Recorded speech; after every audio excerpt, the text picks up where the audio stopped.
एक अधूरी मनौती ने दूल्हे को मंडप से गायब कर दिया। जानिए कैसे एक सती स्त्री ने अपने पति को वापस पाया। दशा माता की छठियों कथा। चंदनपुर नाम का एक गांव था। उस गांव में देवरानी जेठानी रहती थी। देवरानी का नाम आशा और जेठानी का नाम निशा था।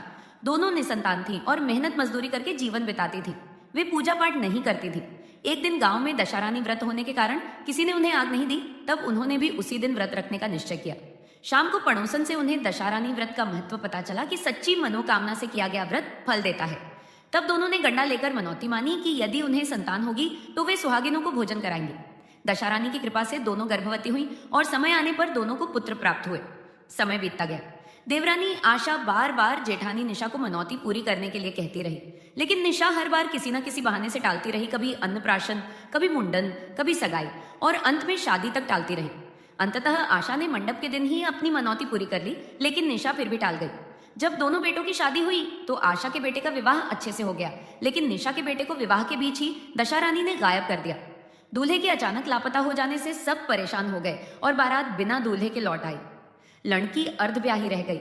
लड़की के माता पिता बहुत दुखी हुए, पर गांव वालों ने सलाह दी कि लड़की को सदा व्रत भोजन सेवा करने दिया जाए। लड़की ने यह काम शुरू किया और वर्षों तक आने जाने वालों की सेवा करती रही। एक दिन एक साधु उस गांव में आया। उसने रास्ते में एक पारस पीपल के पेड़ के नीचे रात बिताई, जहां रात में देवताओं की सभा लगी। वहां उसने देखा कि दशहरानी एक दूल्हे को गोद में लिए बैठी है। दूल्हे ने 2 कटोरों में दूध लिया, एक अपने लिए और एक अपनी अर्धब्याही पत्नी के लिए अलग रखा। साधु गांव में लड़की के घर पहुंचा। भोजन करते समय लड़की ने भी एक पत्तल अपने अर्धब्याहे पति के नाम का रखा।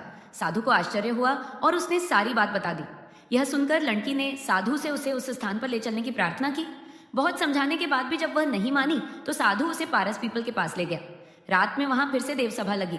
लड़की भी अप्सराओं के साथ नृत्य करने लगी और पूरी रात बिना थके नाचती रही। उसकी भक्ति और समर्पण देखकर दशहरानी प्रसन्न हुई और उसे वर मांगने को कहा। लड़की ने अपने पति को ही मांग लिया। दशहरानी ने वचन निभाते हुए उसे उसका पति वापस दे दिया। तब दशहरानी ने बताया कि यह सब इसलिए हुआ क्योंकि लड़के की मां निशा ने अपनी मनौती पूरी नहीं की थी। इसी कारण उन्होंने दूल्हे को विवाह मंडप से हर लिया था, लेकिन लड़की की सच्ची भक्ति और पतिव्रता धर्म के कारण उसे उसका पति वापस मिल गया। लड़की अपने पति और साधु के साथ गांव लौटी। पहले तो लोगों को विश्वास नहीं हुआ, लेकिन बाद में सबने उन्हें देख लिया और खुशी मनाई। लड़की ने शर्त रखी कि जब तक उसकी सास अपनी मनौती पूरी नहीं करेगी तब तक विवाह पूर्ण नहीं होगा। तब निशा ने अपनी गलती समझी और सुहागिनों को भोजन कराकर मनौती पूरी की। इसके बाद पुनः बारात गई और विवाह धूमधाम से संपन्न हुआ।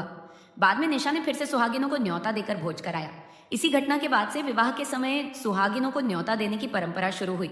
दशहरानी ने जैसे सती की दशा फेरी, वैसी सबकी फेरे। कथा सुनने वाले और सुनाने वाले सबका कल्याण हो।